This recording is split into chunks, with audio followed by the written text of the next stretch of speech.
Help me make it through the night. Yes. Chris Christopherson. Yes. Ooh. How many Smiths were actually... Yes? None. Were actually in the Smiths? None, correct. That reminds me when I just did a tour with the Beach Boys and there was more Wilsons in Daddy Cool than there was in the Beach Boys. Your final question. Named after which famous preacher is the musical Jesus Christ Superstar? Jesus of Nazareth. Yeah. Haze you. Yes, Jesus Christ is the answer I was looking for. At the end of the show, the final scores were Miff, Ross, Cal ended up on 19 points. Alan, Sophie, Mark won the day, 23 points. Would you please thank all our guests for tonight, Sophie Coe, Mark Trevorrow, Ross Wilson and Cal Wilson. And of course our two team captains, Alan Rowe and Miff Warhurst. We'll leave you tonight with a live performance from the one and only Mark Trevorrow as he sings the Carol Bayer Sager hit You're Moving Out Today from his ABC album It's About Time. Thanks for watching Spicks and Specks. My name's Adam Hills. Good night, Australia. I stayed out late one night and you moved in. I didn't mind cause of the state you were in. May I remind you that it's been a year since then. Today the landlady, she said to me, what did you say? Your loony just made a pass at me. Slap him in the face. Perhaps he might enjoy a cottage by the sea. So pack your toys away, your pretty boys away, your 45s away, your alibis away, your Spanish flies away, your one more tries away, your old tie-dyes away. You're moving out today.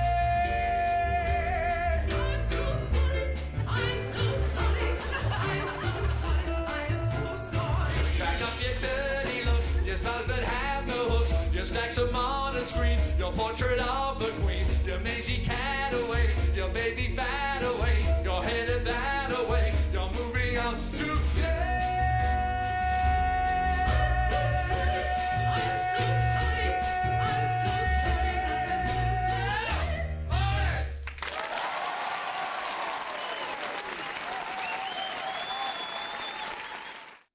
Next, the Vatican incident that got the Chaser team in hot water with the Pope. When the Chasers' war on everything returns. Next.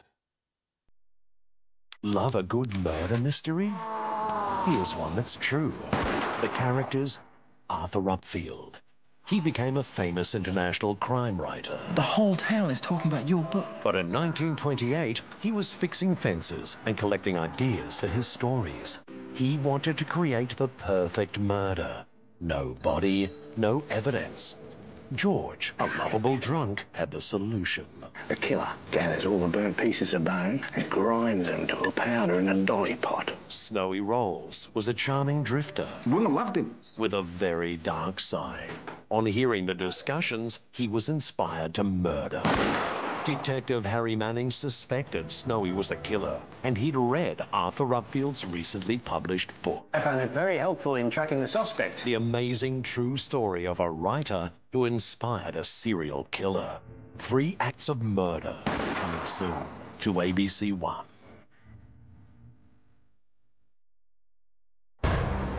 End of the line. Something is coming, riding on the wind. They devour. What is it? Yes. What is it? What's wrong? Doctor, tell me.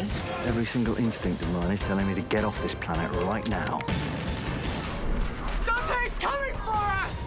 Run, run, run, run, run! Home Special, Sunday 7:30, ABC One. Those totally dysfunctional flatmates are back with a new series. Suze, I'm afraid to have to inform you that Jeremy has or may have a sexually transmitted disease. Is it AIDS? Of course it's not AIDS. This isn't the 80s. It's the best STD. Just cute, old, mostly symptomless chlamydia. Peep Show, tomorrow at 10, ABC 2. I'm dying to find out about the Cannes Film Festival this year. David Stratton will be reporting in at the movies. Crime Fiction's like love, really. Bit of intrigue, a lot of deception, and in the end you don't always get your man. The following program is rated M for a mature audience. It contains coarse language, violence and sexual references. After saying goodbye in 2007, the Chaser team went their separate ways to pursue personal projects and to find inner fulfillment. Craig spent 9 months in Ethiopia, helping a local village build fences to keep out Bono and Bob Geldof. Safe now. Chris moved to Hollywood, where he starred in Tim Burton's ill-fated sequel, Edward Staple Remover Hands. Julian made headlines when he was caught sucking the toes of morning TV star Kerry Ann Kennelly and then eloped to marry the toes in a private ceremony. Andrew underwent breast augmentation to help him score a role in the recent Underbelly series on Channel 9. And Chaz went to live with monks in a Buddhist temple where he studied meditation and enlightenment. And in return, he taught the monks the finer points of political satire. Now they're back together for another season with new 2009 cast member John Wood, who only signed on to do this opening bit. Ladies and gentlemen, that's the end of the new material. Now it's the same old shite from here on in. Welcome to Season 3 of The Chasers War on Everything. Shit.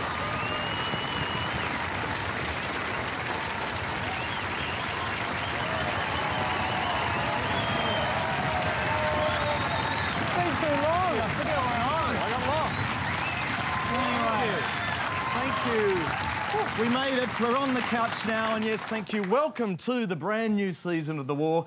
It's great to be back in the old pair of slippers. It's the same show, but with a few key changes. Oh, big new changes, Chris. Like during the opening, I'm sitting on this side of the couch and you're sitting on that side of the couch.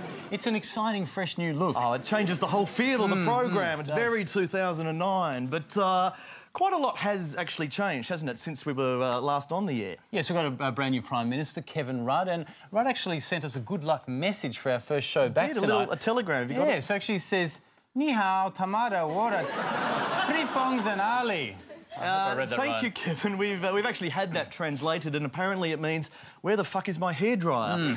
But I think on the whole, we've become a very different nation under Rudd. A much more caring, compassionate, tolerant nation. Yeah, he's changed the way we think. I mean, since the apology, we've become much more sensitive when it comes to issues of race.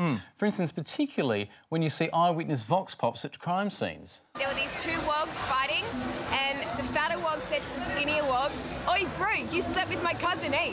And then they pulled out a gun and just went, boom. Yeah, I just came out of the club and I saw this skinny white slapper doing a vox pop over there with a news crew.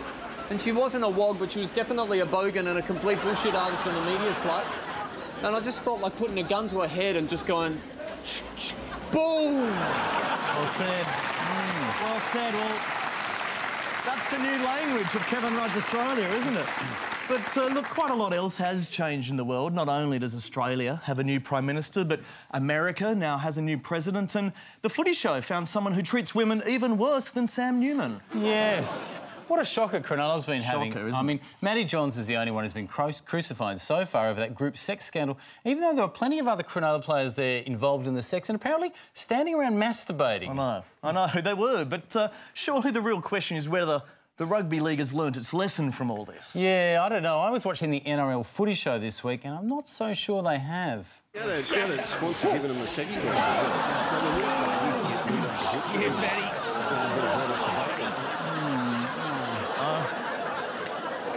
Just wondering where that satire's been missing from the ABC for the last 18 It's good to have us back, but I know Cronulla says that whole incident is behind them and they're doing their best to move forward, so we thought it'd be interesting to test whether they really are the new morally upstanding club they now claim to be. Exactly. 7 years from the New Zealand incident, how would they react if temptation was delivered right to their loading dock?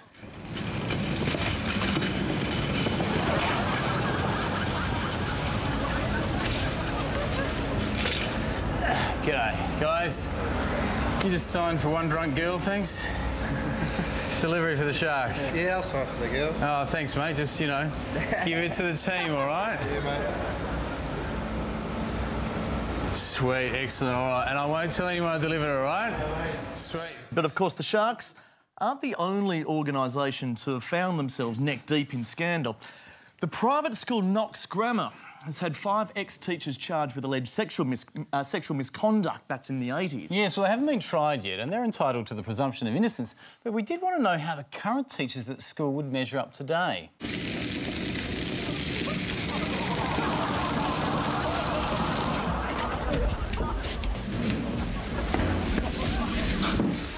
Hello, exciting. Just a naked boy delivery. Can you sign for it? What, sorry? One naked boy inside. No delivery? Is this somewhere I should start dropping? Wherever you like, love. Wherever I like? I'll leave it here then. Thank you. Not so keen, were they? Not so keen. That guy wasn't that into it. But, Craig, when it comes to sexual misconduct, no one's faced more allegations throughout history than the Catholic Church. Oh, yes. Case after case of child abuse has been brought against the Church, and the Pope swears that they're turning over a new leaf. But is that really the case? I went to the world headquarters of the Catholic Church in the Vatican City to test their powers of resistance.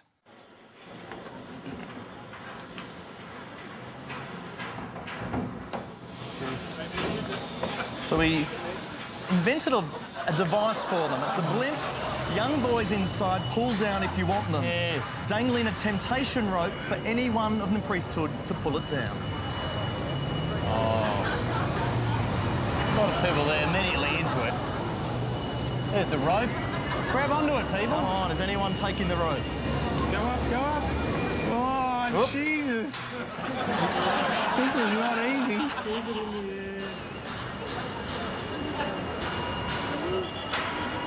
Hello. Still low? Police. Do you want me to take it down? Whereabouts? There? Take it down. OK.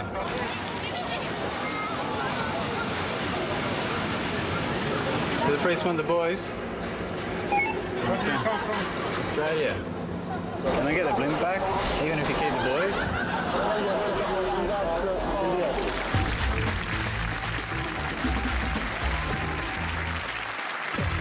Sunday night on ABC, Billy's back on the road, and this time he's bound for Baghdad. Did you hear that? That's brilliant. They go off about every 10 minutes, and I love it. It's the most brilliant thing I ever heard. From the Tigris to the Euphrates, and every trouble spot in between. There are corpses and casualties everywhere you look. I mean, look at this, guys. Absolutely brilliant. And even gets caught up in some trouble of his own. I've been kidnapped by a local militia, and I swear they're the nicest guys. They're the most brilliant rebels you'll ever meet. So saddle up for Billy Connolly's World Tour of Iraq. There's a poetry and magic about this place that's hard to describe. It's absolute. And I love this guy's voice. It's brilliant. 7:30 Sunday on ABC One.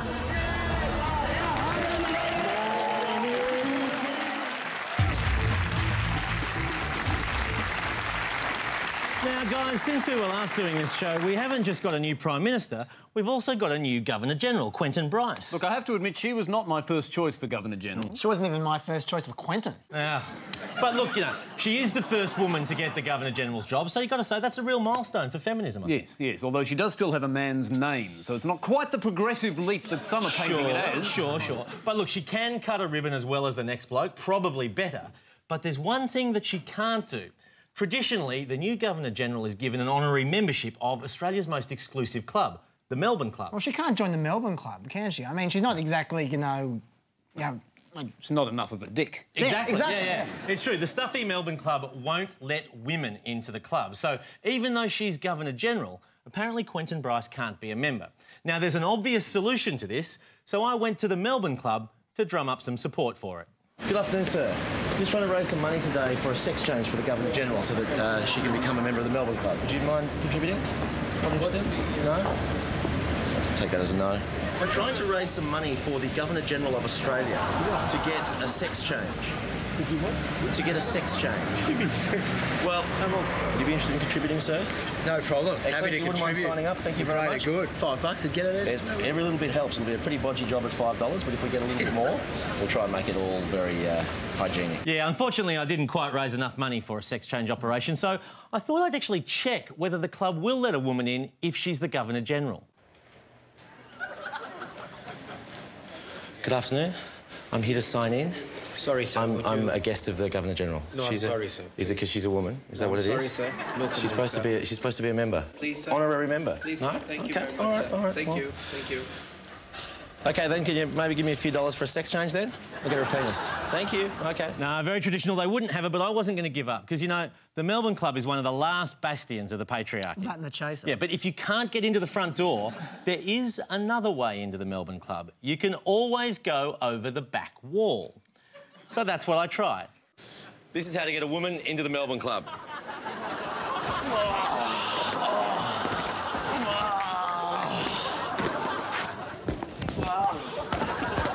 Not only the rules of the club against this, the rules of physics too.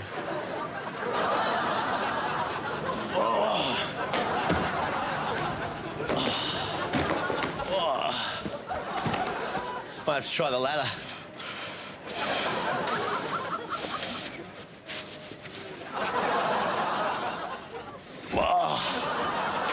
Sorry, ma'am.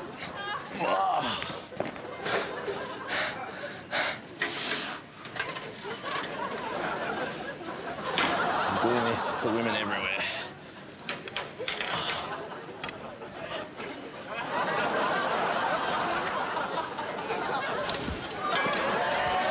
Yes! A woman in the Melbourne Club. They said it'd never happen. That is a victory for women everywhere.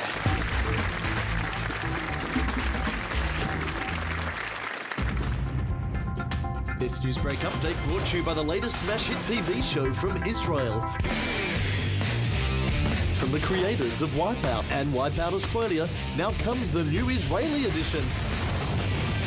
Wipeout Palestine. It's a whole world of pain.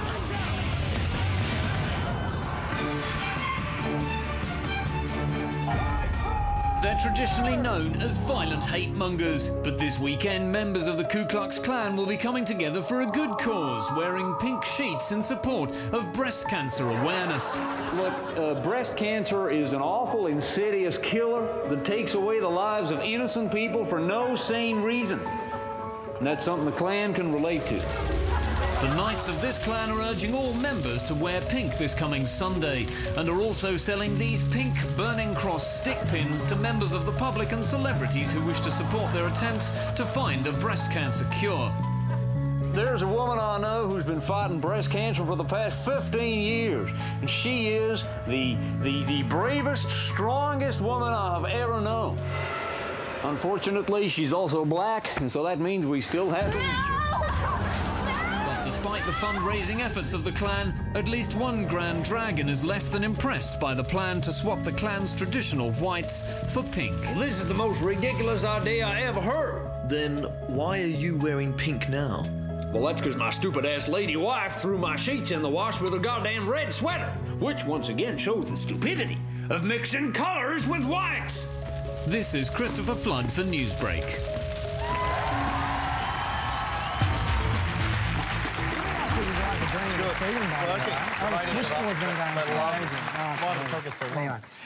Now, they say the law is an ass. Well, that's not true, is it? I mean, the law is a complex interaction between court rulings and legislation that can be found in books like this, whereas an ass looks like this.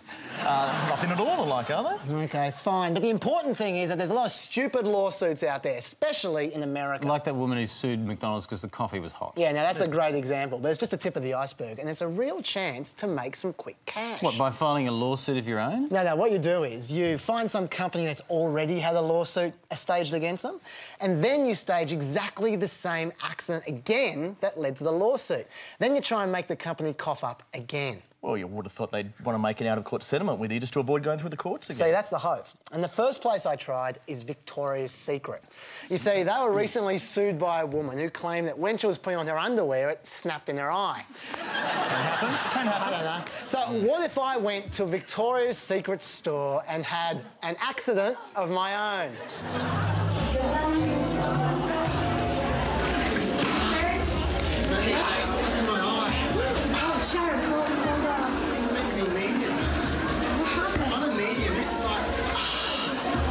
The small and best.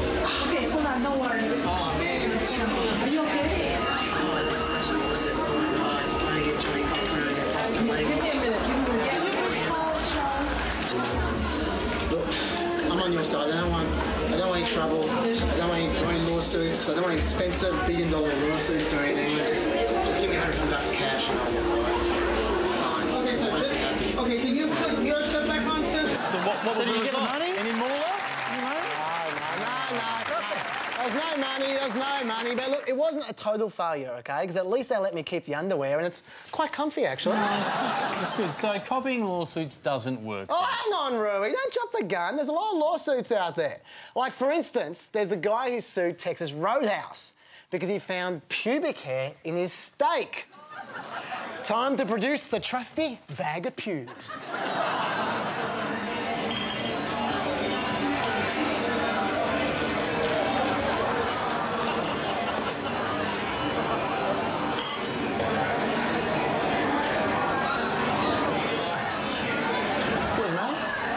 I'm noticing when I cleaned my steak, there's a fair bit of pubic hair here, and I don't think I ordered it. Oh.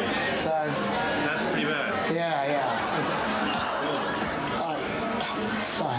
This was on his plate. Yeah. No, it's not wrong. Yeah. Someone stuck this in your food. I didn't order the pubes. I don't know if I paid extra or something, but... Look, I understand how it is, all right? I know you run a busy restaurant. How about you just give me $200 and we just forget about it? Just settle it right here. I'm sorry? How about we don't worry about lawsuits or settling or... Out like this. So, Nobody in our kitchen would have sent this out. Well, I don't want to take action. I just want $200 and I'll be out of your hair. There's no way in the world I sent that out of my kitchen. Could it be an accident? No. That could it be the cow's pubes? Not at all. No? Maybe kind of the meat. Maybe in the abattoir they've got pubes everywhere. I don't know. No, not at all. Maybe it's his. So do you guys reckon I get $200, $300, $100? I'm not giving you any money, sir. It's obviously I'll take a credit card. Still no dice. I was just left confused by me, and I was just left confused by whatever that is. So no success. So no success then, Chaz. Will you settle down, Craig? What's wrong with you? He's very impatient. Look, I've saved the biggest lawsuit for last, and this one involved American company Home Depot. Now, they were sued for $3 million by a guy who got glued to their toilet seat. Excuse me? I was glued to the toilet seat. Go back to the toilet, sir. Well, can you help me out? Do you know how humiliating this is? Manager. Man. We've got an emergency over a number. This is such a lawsuit. Marvin, please, Marvin. We've got an emergency. Well, what are people doing gluing the toilet seat anyway? So I don't know what's going on. Let's go back. Come on. Marvin, you need to put your pants back up. But I can't. I got a toilet seat there. Marvin, we have an emergency. Look, it doesn't have to be this way, you know. I mean, I don't have to sue you guys. Could be $1 million lawsuit, or you could just sling me $200 right now, you know, and I'll go away. I'm a reasonable guy. I know shit happens. People glue other people to the toilet seats sometimes, you know. It's not your fault. Just give me a couple of $100. Oh, well, yeah, it would be reasonable. Can I put this? Oh, yeah, sure you can. Yeah. Thank you very much. Yeah. That's nice and warm, actually. Thank you for that. Oh, okay. Just for that, I'll only charge you $150. Oh, okay. What do you reckon? I ain't got nothing to do with that. You got me wrong. How about $150? Yeah, right. How about $100 and some glue remover?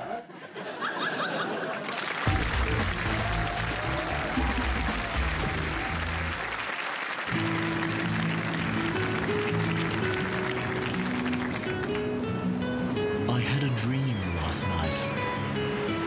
I dreamt I was walking along the beach with the Lord. And behind me I noticed 2 sets of footprints in the sand. One set belonging to me, and one set belonging to Jesus. But sometimes I saw only one set of footprints, and this always occurred at the lowest and saddest points in my life. So I said to the Lord, "You promised you would always walk with me, but during the most difficult times of my life, I've noticed only one set of footsteps in the sand. Why would you leave me when I needed you the most?"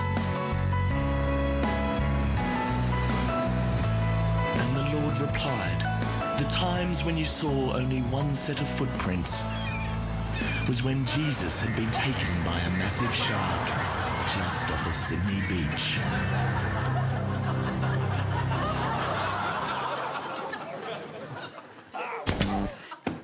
Dear ABC, I wish to complain about your disgraceful Jesus sketch. As a concerned Christian, I was horrified to note that the shark used was clearly a prop made out of rubber and not a real white pointer at all. What a waste of taxpayers' money. Philip Harley, editor.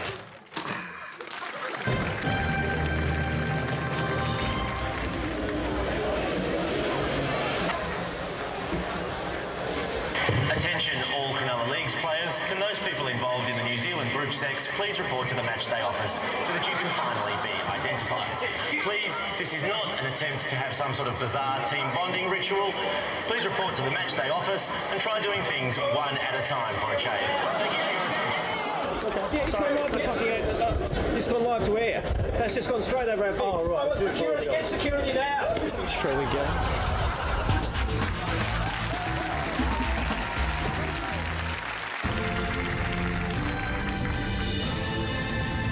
The world is in economic meltdown. Spending is down, stock prices are plummeting, and oil barons' hats are the smallest they've been in years.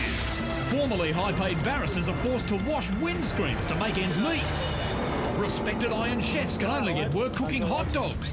And city stockbrokers can now only afford to snort coke instead of cocaine. Even the royal family isn't immune. Last week, Prince Philip was forced to use cheap foreign labour instead of Eton graduates to hold his John Thomas during ablutions. But one upside has been housing affordability. 5 years ago, this waterfront home was worth $5.2 million. Today, it's just $14. But that's also partly because it comes with this man as a flatmate. Kevin Rudd's been keen to point out that even though global markets have taken a dive, his own smugness has risen sharply. And he's confident that even if Australia goes completely bust, he'll always have one reliable source of money.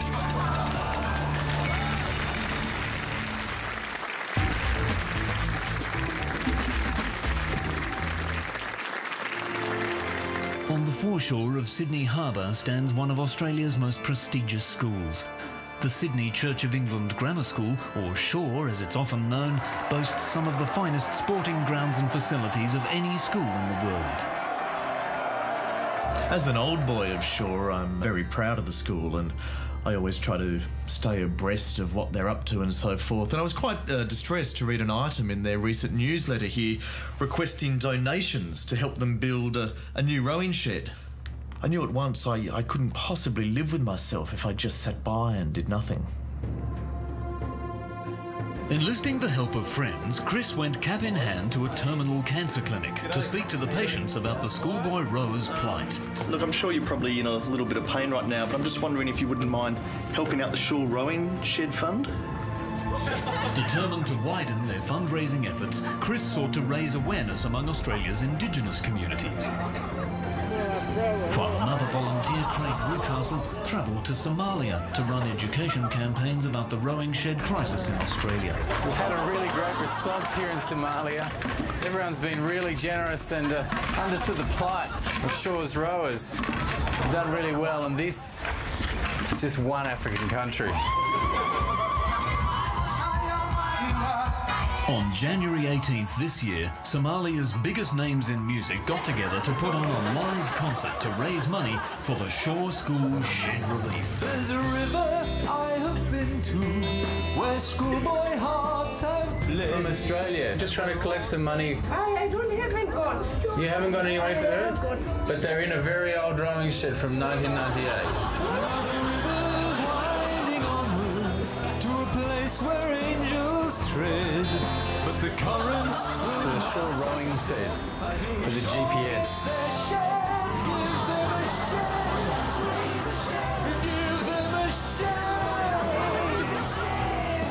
They can't read or write, so they need to row instead. Let's raise a shed, give them a shake. Just because they row, it doesn't make them meatheads. So come on now, give them a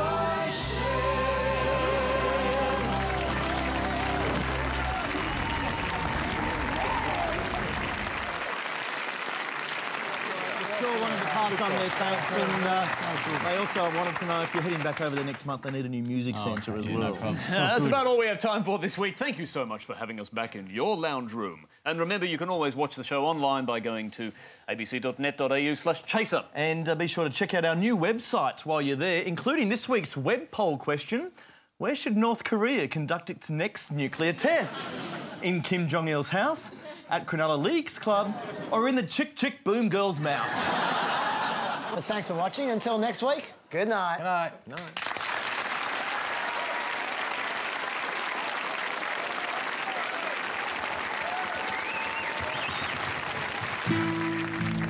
So I said to the Lord, "You promised you would always walk with me, but during the most difficult times of my life, I've noticed only one set of footsteps in the sand. Why would you leave me when I needed you the most?" And the Lord replied, "The times when you saw only one set of footprints was when Jesus was scanning for loose change further down the beach."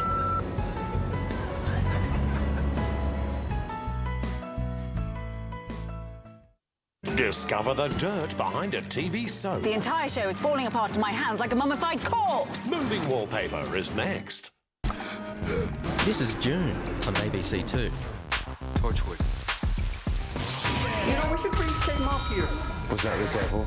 Or was that just quite a nice bloke selling really good drugs? We did everything together. All right, Kylie? Girl power. Don't tell my mother that I'm in Afghanistan because she thinks that there's nothing good ever happens here. You know, with friends like that, you don't really need any enemies, right? Welcome, teams. It's keys in the ignition and eyes to the horizon. As your challenge today is to smash the scrappy land speed record. I love this planet. Stick around. Things are about to get interesting.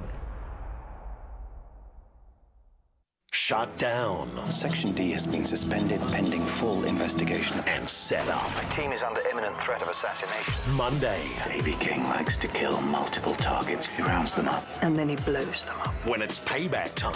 You're going to give me a story that could topple the government. It's every man. And this is your revenge, is it, for losing Roz? And every woman. Joe's not responding to the emergency signal. For themselves. She's on her own. Spooks. I don't think I'm a spy anymore. Monday, 9:35, ABC 1.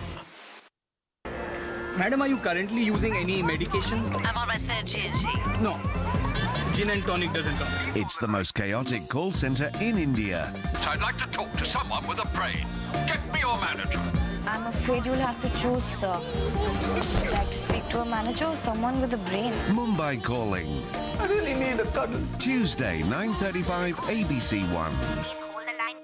Friday. It's nostalgia, quirky stuff, me mucking around, emotional reunions. It's all here. Can we help? Friday, 6:30, ABC 1.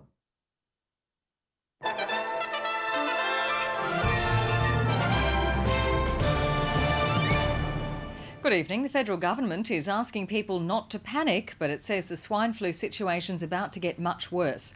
Health authorities are predicting a significant spike in the number of cases over the next 2 days. And with winter approaching, experts say there will be fatalities. A new television campaign's hit the airwaves tonight, warning people of the dangers. Malcolm Turnbull is playing down his appearance on a list of Australia's 200 richest people. The opposition leader says the estimates of his wealth are wrong. The government's also been talking money today. It's warned business that billions of dollars of assistance payments could be lost if the emissions trading scheme is delayed.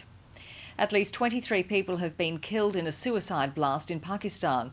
The bomber triggered the explosion while trying to drive his car into the main police building in Lahore. Rescue teams are now searching through the rubble for survivors.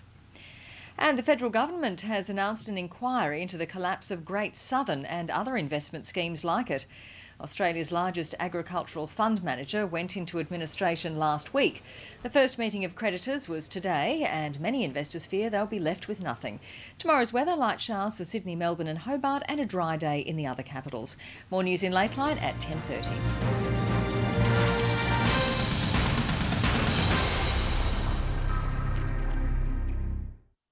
She's the new face in the lab. I'm a final year medical student. But will her first case also be her last? You cannot leak material that belongs to Her Majesty's coroner. This investigation will push them right to the edge. I've never done this before. Why did you do it? I don't know. Not because you thought it was me, please. Your Friday Mystery. Silent Witness on ABC One.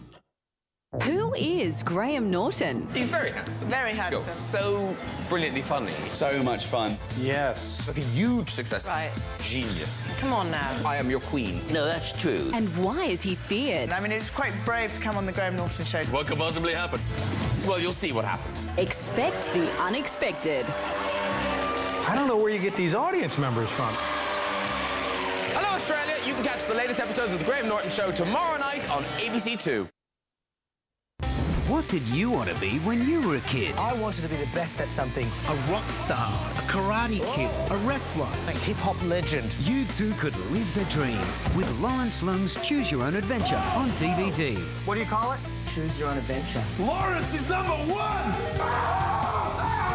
Dad, I'm trying to look like a rock star, not a game show host. Lawrence Lung's Choose Your Own Adventure on DVD from ABC shops, ABC centres, retailers and online.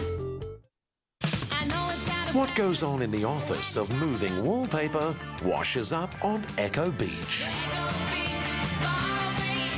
Catch it Saturday at 6 on ABC One.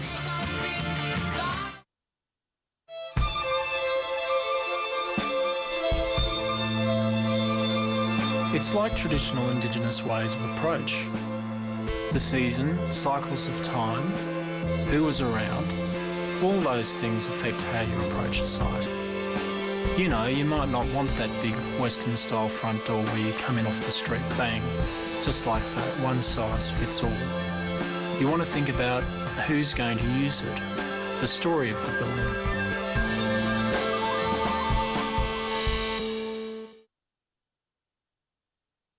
The following program is rated M for a mature audience. It contains sexual references.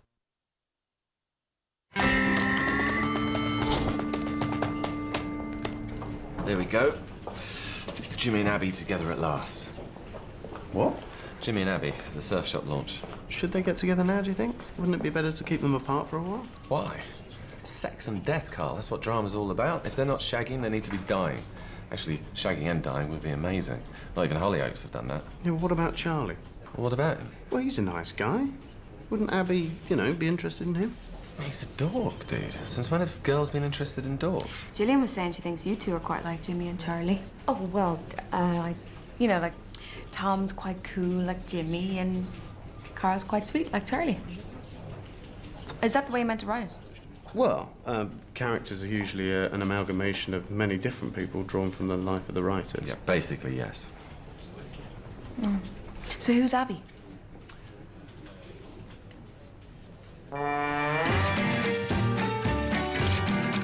Hi, everyone. Nice script, Tom. Not sure you've got the right person starting the fire, though. You need to speak to Jonathan about that. Sorry, what fire? They want a fire at the end of the show. Well, nobody's told me. Oh, come on, Carl. British Soap Awards, spectacular scene of the year. Tick. Plus, there's a rumour the BBC are putting out a double episode of EastEnders against us. Don't. Listen, Sam, it is not a rumour. The Melfic Oracle is never wrong. Hey, I love this scene on the beach with Danielle and Susan. Whose idea is that? That would be me. When she says, I love it when you call me that. So romantic. She's going to shag him. Well, we're waiting for Jonathan's notes. What does he do all day?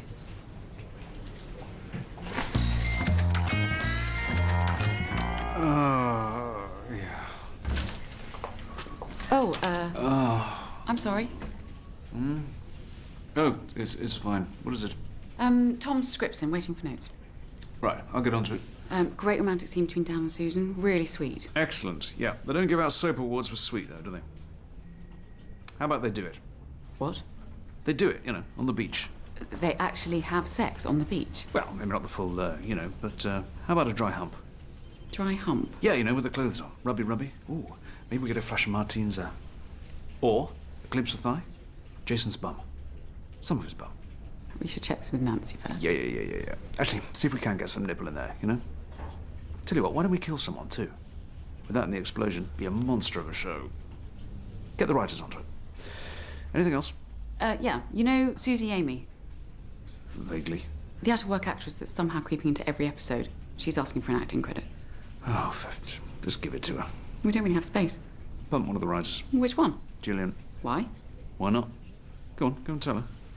I'm actually quite busy here, Sam, thanks. With your massage? Not just the massage, I've also, you know, got all kinds of producerial things, which I wish all I had to worry about was the credits and the, you know, script or whatever. I can't believe you stole my line. What line? I love it when you call me that. That's my line. That line makes that whole scene. Well, how do you know it's yours? I had this girlfriend who used to say it to me. I told him about it and he's just completely stolen it. I don't believe it. I know, it's outrageous. You had a girlfriend? Gillian, can I have a word, please? Yeah. Well, is that what she's going to be wearing? She'll look like a tart. Now, what have you got for Jackie? No, for Christ's sake, she needs to look like a tart. Hey! Martine! Tommy! Love the script. Yeah. Oh, yeah. I love the Daniel and Susan scene. Thanks, Jonathan. See, that was my idea and you nicked that. What? What are you talking about? Last week, I told you about that girl I went out with, and how she used to say, I love it when you call me that. Yeah? Well, lots of people say that, Carl. You'd know that if you'd had more than one girlfriend in your life. Yeah, funny. Hey, Kelly, what's that? Well, I had this idea, OK, and Jonathan really liked it, right? I think Ivy would have a fisherman's fund in the Wreckers' Arms, you know, to help old sailors. I think Ivy's probably helped enough old sailors, don't you? I think that's a great idea, Kelly. But how full up do you think it should be? You know, because if it's empty, that suggests the people of the town aren't very charitable. And I think they would be. But if it's full up, that might make the audience think that the people are well off, which they wouldn't be. I don't think. Yeah. Yeah, that's... I mean, because, in a way, if you think about it, the... I wouldn't worry about it. Do you fancy a drink later? Yeah, OK. No, the V looks like a tick, you know? Make it smaller. Did you know my writing credit's being bumped? No. My place has been taken by some actress. Well, she's the celebrity guest star, and it's only one episode. You said you didn't know. No, I'm guessing. Well, does this mean I'm surplus to requirements? What? No way. You're the best writer on this set. Actually, is Tom in today? Yeah, one of the best, anyway. I love that line of Mark's, you know, what is it? It's going to take more than a few fat chips to charm this town. Sorry, can I borrow that? I didn't write that. No, it didn't sound like that. I need a show of support, Jonathan. Right, you've got it. I want you to get Nancy to make my programme. What? The story of two women's struggle to overcome society's prejudices and raise a child. Oh, the leisure show. Yes. Right, you got it. Really? Yes, anything else we can get you? You know, your own office, a couple of BAFTAs, maybe a big helicopter made out of gold so you can land next to Stephen Fry on stage to collect them. I'm saying no, Gillian. Yeah? You have to earn these things. What do you think of this Look, one? love, it's not rocket science. They're just clothes. Jonathan, Not now. There you are. Oh, great. Don't we have an update now? Do we? Should we get started? Sure, yeah, absolutely. Shoot. Oh, can I get a peppermint tea? Jonathan. No, make it a nettle. Ready? Far away. No, peppermint. Yeah, definitely. Finished? Yep, go on. You know the BBC are putting double EastEnders against us. Yes. Come on, this has to be a great episode. Great episode, check. So what have you got for me? How about Daniel and Susan having sex on the beach, kit off, see everything? You serious? Yep. That's fantastic. And Martine and Jason have both agreed? Yep. Jonathan, have they both agreed? In principle, yeah. Get it in writing. Look, they've agreed. Get it in writing. All right. What else? Here's your tea. Oh, yes, we've decided who's going to die. What? Yeah, you know, in the explosion. Nobody's going to die.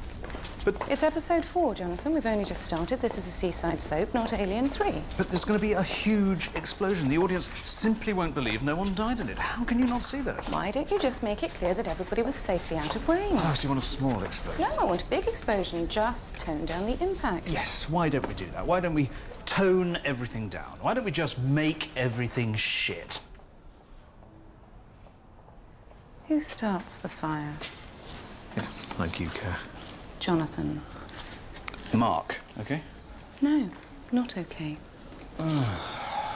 Doesn't feel right. This is a big episode, Jonathan. I need everything to be right. Sort Jason and Martine out, make sure the explosion is massive but non-fatal, and pick someone else to set it off. Actually, Nancy, I think I might know a little bit about how to produce a show. And I've got a little thing called a TV Quick Award to prove it. Oh, that's another thing. You're not going to the Quick Awards. What? We have to pay for the table and our budget's too tight. No, I have to go. I can't do it. No. Sorry, Nance, this is absolutely non-negotiable. Well, I'm sorry, Johnny, but I'm not shelling out over 10 grand just so that you and your so-called team can get pissed up on Houseplank and throw bread rolls at Richard Madeley. You have a lot of producerial issues stacking up here. Why are you being such an arsehole? Simply unaccustomed to being talked to like this. Don't be so gay. Of course you are. Don't be so gay. That is... Do you know what? Yeah, I'm having a stress attack. Yeah. I think I'm going to have to take some time off. You can't. Well, I'm sorry, Nance, but this is about my health. And Sam here is going to fill in for me. What? If you're going to put your checkbook ahead of the morale of my team, I'm drawing a line in the sand. Until you reconsider, I shan't be coming into the office. I think I'm going to spend the rest of the day at the gym, pumping some serious weights and chilling out in the sauna. And if that makes me gay, then so be it.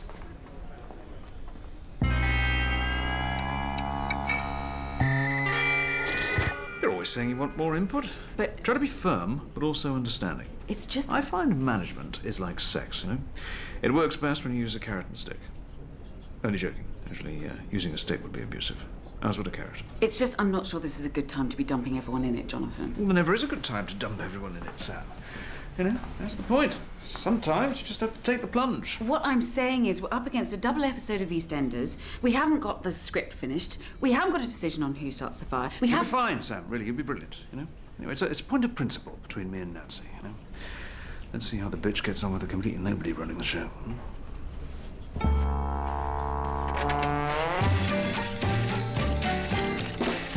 So everything's under control? Yeah, all fine.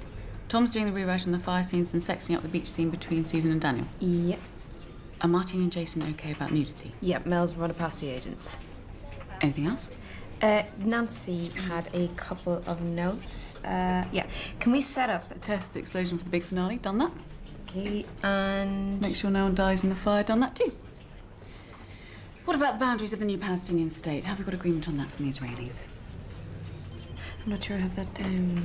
No, no, no, never mind. Oh, there was something I wanted to ask you. Now, is this the right amount of coins for the Wreckers Arms Fisherman's Fund? Yes, I think so. It's a really good idea, Kelly. Well done. Sam, I really think you should look at the opening title sequence. I tried raising it with Jonathan, but he's such a patronising, chauvinistic arsehole that he said no. You're right. You know what? You should keep that credit. Can you do that? I can do anything. I'm in charge now. Boys! Wow. Nice threads. I thought you were on strike. Yeah, well, you know, I was just passing. Thought I'd drop in, see how you're all getting on without me. So, how's it going? You know, pretty badly? Yeah, it's all going very smoothly. Right. Really? Oh, good. So what were you lads talking about then, eh? Dirty stuff? That's all right, we're just finished. Oh, you know, don't stop on my account. I'm not exactly a shrinking violet in the totty department, you know. I've had my fair share of Pyongyang.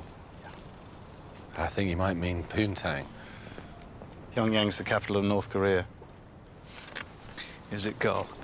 Is it really? Hey there, my little superstar. Martine and Jason nude scene.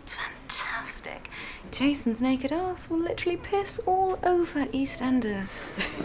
How's everything else going? Yeah, I think we're winning. I think so too. Everyone seems happy. Look, Just between ourselves, there is a strong possibility that Jonathan won't be coming back. Our lawyers are looking at breach of contract. What I'm saying to you is, I see no reason for us to look outside the building for his replacement. Fancy some lunch sometime? How about the Ivy? Sounds great.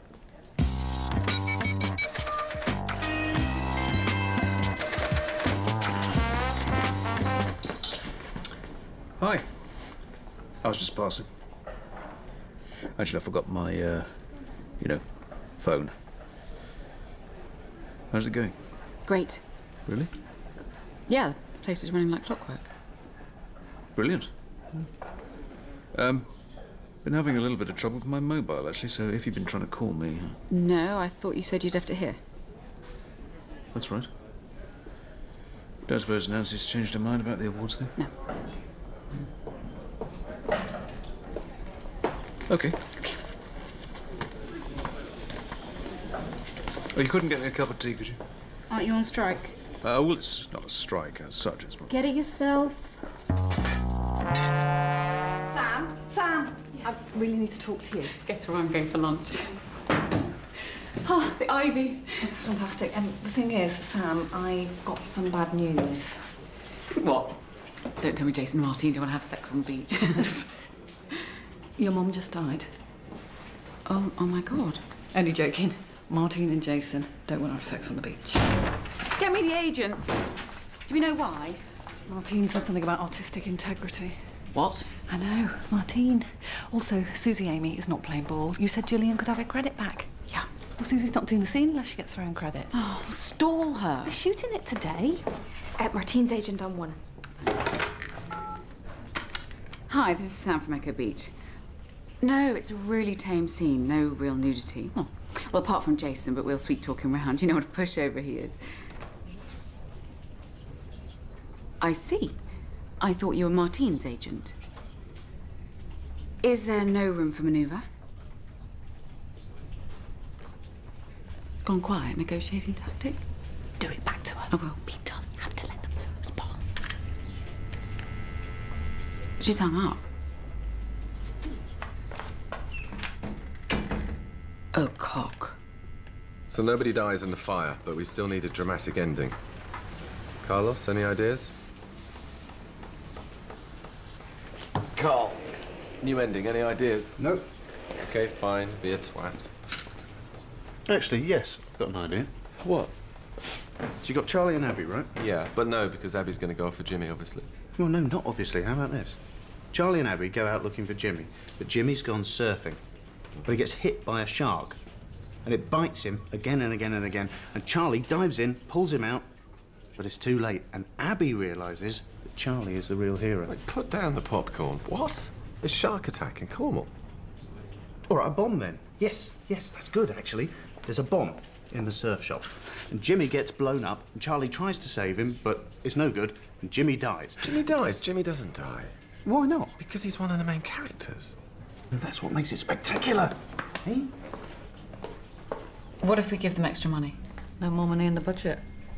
Take it from somewhere else. Where? I don't know. Something nobody cares about. Costume. Oh, Jill, did you get my message? No. Susie's absolutely adamant about getting her credit, and they've got to do her scene now, so, well, you know. I'm not giving it back, Sam. Then the thing is, I kind of had to take it back. We can't do that. It's just a one-off... Well, actually, no, I can do that. I am in charge here, you know, and... I thought you were one of the good guys. I thought you had the workforce best interests at heart. But you don't, do you? You're just another management lackey climbing the greasy pole. That is not fair, Jill. This is me you're talking to. Do you really think I care more about some actress than I do about you? Well, I suppose... Jason? Hi, yeah, Sam here. Sam? No, I'm not doing anything. Not sure, really. Seriously, is there something going on between you and Kelly? What do you care? I don't. Just she's a lovely girl and I don't want to see her get hurt. You really fancy her, don't you? I don't. You do? You want to kiss her? Oh, shut up. You wish she was your girlfriend? I do not want to have sex with Kelly. Well, you should. She's a dirty cow. You really have got no class at all, have you?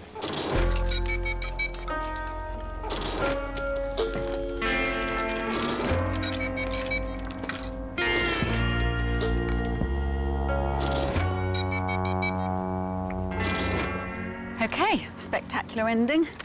Let's see what you've got.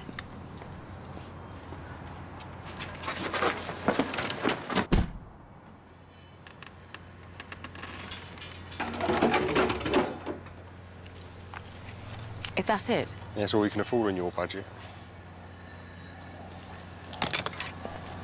Sammy, there you go.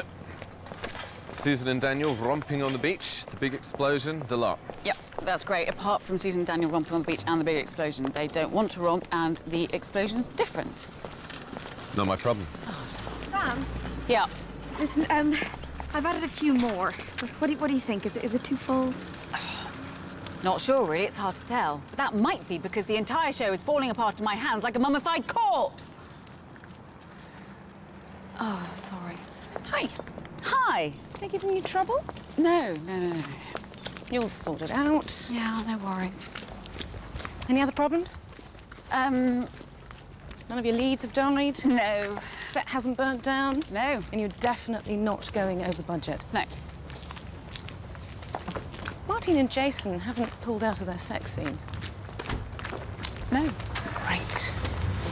And the explosion at the end, as long as that's spectacular, we'll be fine. You said you wanted it so that nobody dies. Yeah, not tiny, that would be shit. It's not tiny, is it? No, exactly. Martin, Jason, the explosion, those are our bankers. Remember, Sam, make it count. Can I have a word? Oh, no, Carl, no. I wouldn't bother you if it wasn't really important. Sorry, of course, Carl. What is it? Tom's really annoying me. Can I not sit next to him anymore? What? I can't work with him. Can I have my own office, please? Oh, my God, what stupid, childish... Oh, no, wait, hang on. If I give you your own office, will you rewrite the last couple of scenes? Yeah, I thought you might come to me with this. Now, I have got an excellent idea for the ending. Great. Jimmy's surfing, but there's a shark attack. Charlie tries to save him, but it's too late. What? No. You can't have a shark just appear out of nowhere. Well, it doesn't have to be a shark. It could be a bomb. Carl, what are you talking about? You cannot kill Jimmy. You see, I think you can. Gillian, I need you to rewrite the last couple of scenes. A smaller explosion, no romp on the beach, Mark doesn't start the fire. OK. I mean, I know you've got a lot on, but it would really help me out. Right. What? Well, it's just, you know, the last time we spoke, I got the impression you weren't that, you know, concerned with my contributions or whatever. No, that's not I had Jason on the phone. Oh, right. Jason. Please, Jill. I'm just too bloody accommodating, that's my trouble. Right. So you'll do it? Sam, is it true that you've given the rewrite to Carl? No. Well, actually, yes. Are you insane? Have you heard about the shark? If you're not too busy to talk to costume, Dan's costume is missing. We can't shoot without it. Someone has taken all the money.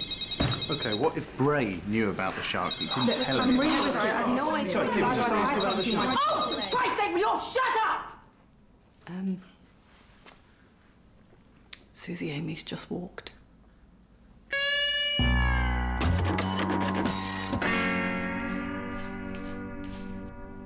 So Susie Amy did her scene OK? Yeah, she's a real trooper, old Suze. I think I'm going to make her a regular. And what about the opening titles? Is Gillian all right about losing her credit? Gillian was very understanding. I bumped all the writers' credits, actually.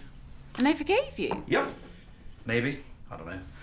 Thing is, they respect me, you know? You can't be everyone's friend, Sam. And the BBC aren't putting out double EastEnders against us after all. Of course not. Didn't really think they would, did you? Yeah. Change their minds. They do that a lot, you know, TV executives. Like about the TV Quick Awards. Ah, here she is, looking gorgeous. Everyone ready? Yeah, and the taxis are outside. Excellent. Look, I feel really bad, you know, coming.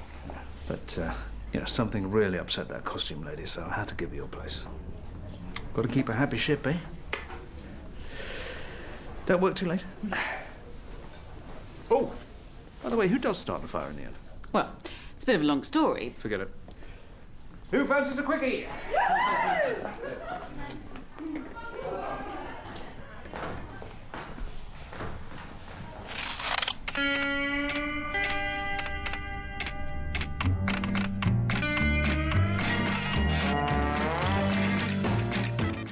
victims of crime and failed marriages, two flatmates experience a sense of doom as they rediscover single life on Peep Show, tomorrow night at 10 on ABC2.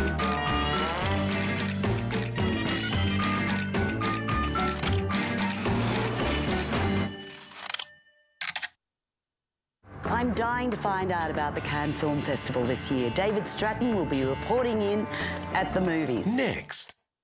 Spend some time with friends before the news. Every night on ABC One. Fantastic! You'll be both entertained and informed. We're here to serve. And learn handy new skills. You know, colour in food is very important. Sometimes you have to travel to the ends of the earth to find there's no place like home. Doesn't that look better? So get up close and personal with some of your favourite ABC personalities. Before the news. Every night on ABC One. Julie Walters is Mrs. Mary Whitehouse, art teacher, wife and mother. Tonight on Meeting Point, premarital sex. Television was changing and she was not happy. A member of our organisation counted 44 bloodies in Till Death Us Do Part this week. She gave up her job and took on the head of the BBC. And won. An amazing true story about filth. The Mary Whitehouse story. Sunday, 8:35, ABC One. I suppose you're wondering what all this has to do with Mr. Blandings and his dream house. Well, I'll tell you. Restore. What is your professional opinion? Repair. Tear it down. Or renovate. So you hit a spring, a bubbling spring, right here in our cellar. Mr. Blandings builds his dream house. It sounded less expensive to say no. Your Cary Grant season continues. Saturday, 8:30, ABC2. There are fashions in birth like everything else. I remember there was the mum and dad on the bed, the midwife who was actually delivering, the pediatrician and 3 other midwives helping out. Anyway, they were all standing there, all chanting, push, push, push. Me and the pediatrician just looked at each other thinking, far out, how can this be happening? Pushing, panting, hyperventilating and holding your breath. We don't encourage that so much now. We let the woman's body guide her.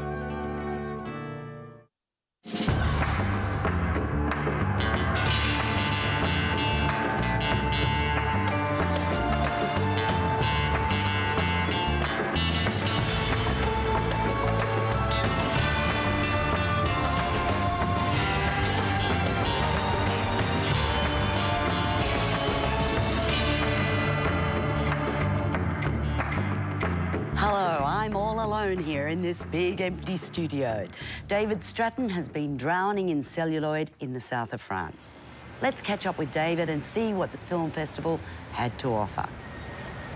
Hello, well, I'm here at the 62nd Cannes Film Festival, which this year opened with a 3D film. That's why I'm wearing these glasses. A 3D film and an animated film from Pixar. It's called Up. It's the first time there's an animated film or a 3D film that's opened the Cannes Film Festival. Up's a lovely film. It's the story of an elderly widower who forms a friendship with a kid and they go off on all sorts of adventures. In some ways, there are similarities to Clint Eastwood's Gran Torino. Good afternoon. My name is Russell, and I am a wilderness explorer in Tribe 54, Sweat Lodge 12. Are you in need of any assistance today, sir? No. I could... Walt Disney always said, for every laugh, there should be a tear. And it's that balance of humor, of course, making something funny, but they have this heart, they have this emotion. And that comes from the storytelling, the growth of the main character. What happens to